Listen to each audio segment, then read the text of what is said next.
All right. Thank you. Thank you very much. How are you? How's it going?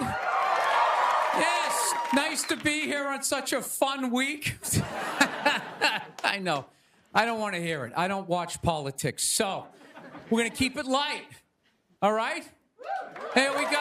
All right. Well, I just got over the flu, which is fantastic. You know what I mean? Had it last month. Whenever you have the flu, like COVID, you know, you always lay in bed and you try to like figure out who gave it to you. You know, just going through this Rolodex of people that coughed on you, sniffled near you, walked by an Asian or something. You try to fight it. You like, they say on the internet, that's where all the disease comes from.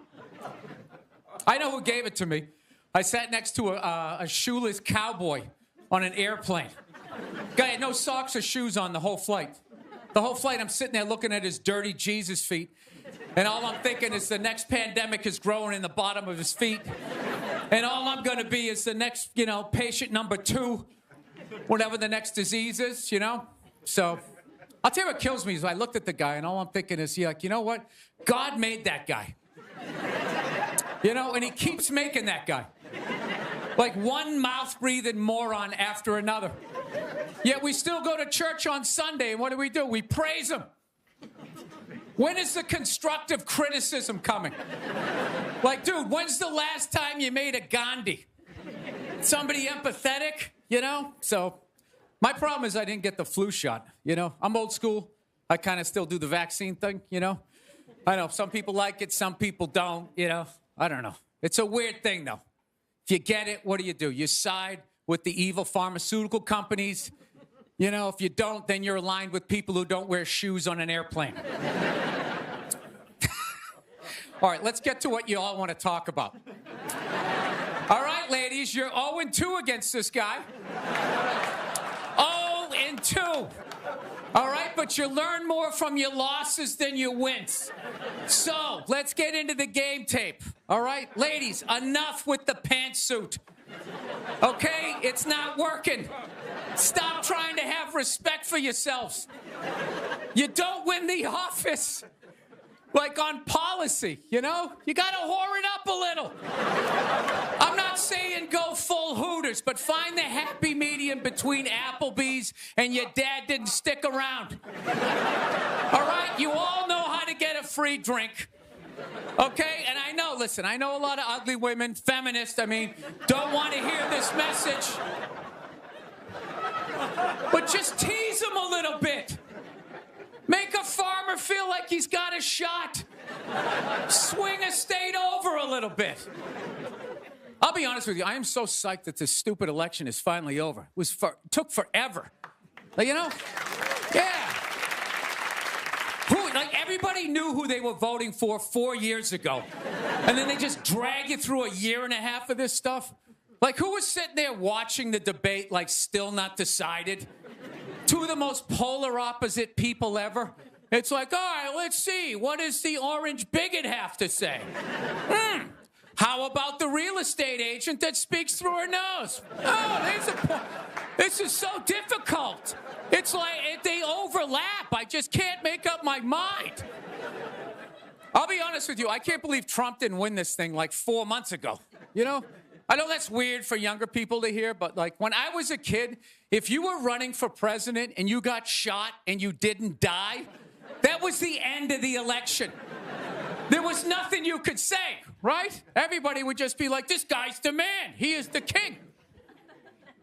I don't know. I'll be honest with you. I think the number one reason like Trump survived is all those herky-jerky movements that he does. You just can't like nail the guy down. I gotta be honest, the guy is a lunatic.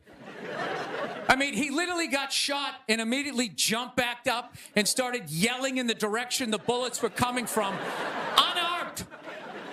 That's not a sane human being.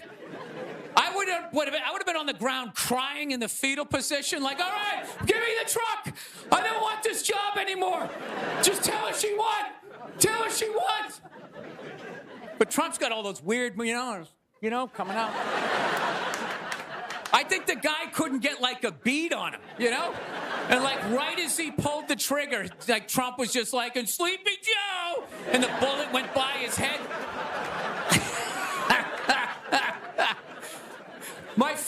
part of the campaign, though, was when Trump went to McDonald's. Wasn't that amazing? That's the only time I've ever seen that guy truly happy. Like, he was glowing. When he got behind the counter, it was like he was behind stage at like Springsteen or something. He's like, oh my God, this is like where they make the French fries. And he was sticking a couple of extra in one. He goes, hey, whoever gets this one's gonna be excited. It's like, oh my God, was that empathy? Of the people, Donald? It's like when the Grinch came down the hill, bringing the toys back, and his heart got a little bigger. All right, we'll end on something nice here. I fell asleep the other night. You ever fall asleep like watching TV? You like leave it on, you know, and you wake up at 3 in the morning, and whatever you're watching makes you feel like you're still dreaming. Yeah, I woke up at 3 in the morning. I swear to God, Shaquille O'Neal was selling me printer ink. Standing there 7 feet tall. Hi, I'm Shaquille O'Neal. Are you paying too much money for your printer ink? Every day, people come up to me and they say, I'm paying too much money for my printer. He's holding a printer. It's like the size of a cell phone. People come up to me. I'm paying too much money. And I'm like, well, I have the solution. Dude, is there no end to that guy's credibility? I thought when he was selling Buicks, that was the end of it. It's laying in that little car, the mid-sized Buick Century. This is the most comfortable car I have ever been in. He's got one foot out one window, the other foot out the other. If I was regular size, this is the car I would buy. It blows my mind. Doesn't he even have like $1 billion at this point? It's like, why are you still working? Take a weekend off, you 9-foot whore. Give somebody else a chance. All right, that's it. We got a great show. Stick around. McGee will be here. We'll see you next